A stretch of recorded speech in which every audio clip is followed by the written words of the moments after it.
कहते हैं double engine की सरकार। डबल इंजन की सरकार मतलब 4 लोगों का व्यापार। 2 बेचता है अमित शाह और मोदी, 2 खरीदता है अंबानी और अदानी। यही सच्चाई है। अगर है हिम्मत तुम्हारे अंदर, तुमने अगर अपने ईमान का सौदा नहीं किया है तो पूछो अपने फूफा से, तो 8,500 करोड़ का हवाई जहाज खरीदने का क्या जरूरत है? 13 करोड़ का कार खरीदने का क्या जरूरत है? और कहते हैं कि सब कुछ के लिए आत्मनिर्भर बनो, तो आप भी आत्मनिर्भर बन जाओ। आपको भी देश का प्रधानमंत्री होने का क्या जरूरत है? और जेल में डालेंगे, जेल में डालेंगे। कितना जेल में डालेंगे? कौन सा? मेरे पिताजी के पास कोई 50,000 करोड़ का प्रॉपर्टी नहीं है कि तुम्हारे ईडी और सीबीआई से हमको डर लग जाएगा। तुमसे हम नहीं डरने वाले हैं। खुल्लम खुल्ला बोलते हैं, अगर तुमने चोरी की है तो दिन के उजाले में भी और रात के अंधेरे में भी तुमको चोर बोलेंगे। तुमको जितना जोर लगाना है जोर लगाना, चोर को चोर बोला जाएगा। और ये बोलने की आजादी इस देश के संविधान ने हमको दिया है। इस देश के संविधान ने हमको ये हक दिया है कि अगर हम आपको वोट देकर के प्रधानमंत्री बना सकते हैं तो उंगली उठा करके आपसे सवाल भी पूछ सकते हैं, और ये पूछ सकते हैं कि जो वादा आपने किया था वो वादे क्यों नहीं पूरे हुए। अगर ये पूछने के बाद आप अपनी मीडिया और अपने व्हाट्सएप ग्रुप में हमको देश का विरोधी बताना चाहते हैं तो बता दीजिए, इसका फैसला इतिहास करेगा। हम एक बात जानते हैं कि जो लोग अंग्रेजों के खिलाफ लड़ रहे थे वो ईमानदारी से अपनी लड़ाई लड़ रहे थे, और जो लोग अंग्रेजों के साथ चाय पे चर्चा कर रहे थे उनके देशभक्ति के सर्टिफिकेट मांगने से हमको कोई फर्क नहीं पड़ता है।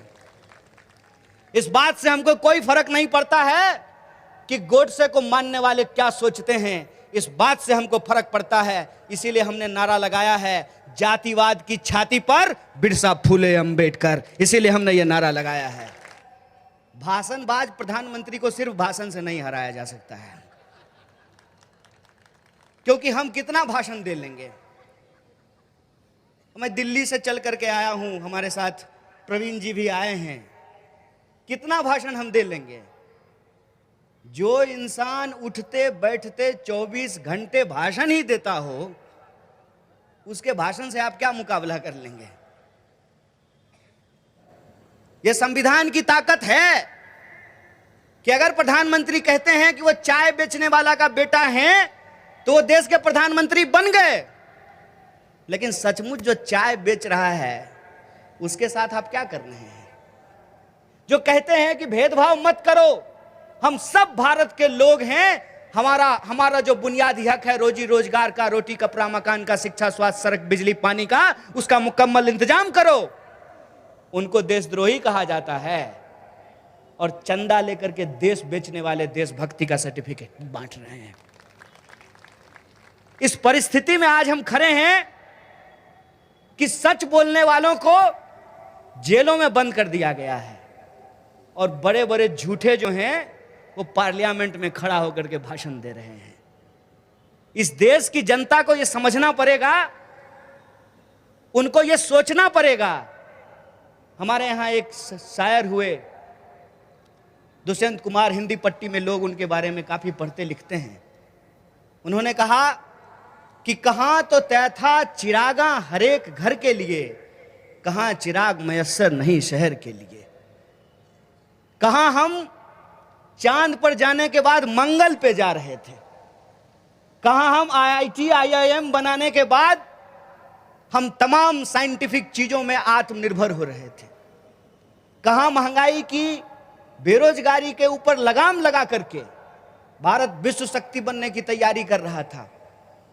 वापस से इस देश की जो बुनियाद है उस बुनियाद को अपने दोस्तों के हाथ में के हवाले किया जा रहा है, उसको बेचा जा रहा है।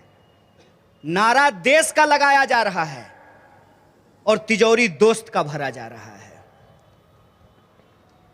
पब्लिक सेक्टर को वो लोग बर्बाद कर रहे हैं जिनको पब्लिक ने नेता बनाया है। आप हमको सोच करके बताइए, जब एयर इंडिया भारत सरकार का नहीं है तो विमान मंत्री सिंधिया का लेकर के क्या करेंगे? जब नहीं है एयर इंडिया तो क्या करेगा ज्योतिरादित्य सिंधिया? ये सोच करके मुझे बताइए कि जब हमारे पास रेलवे ही नहीं बचेगी तो रेल मंत्री क्या करेगा? जब हमारे पास बीएसएनएल ही नहीं बचेगा तो कम्युनिकेशन मिनिस्टर क्या करेगा? जब आप शिक्षा को बेच ही देंगे तो एजुकेशन मिनिस्टर क्या करेगा? यह प्रश्न मेरे मन में आना चाहिए ना।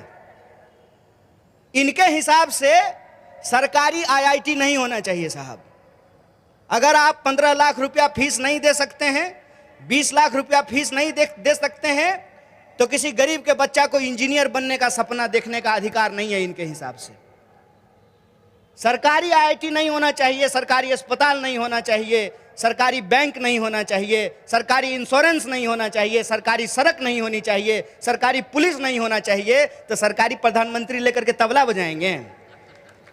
फिर सरकारी प्रधानमंत्री भी नहीं होना चाहिए।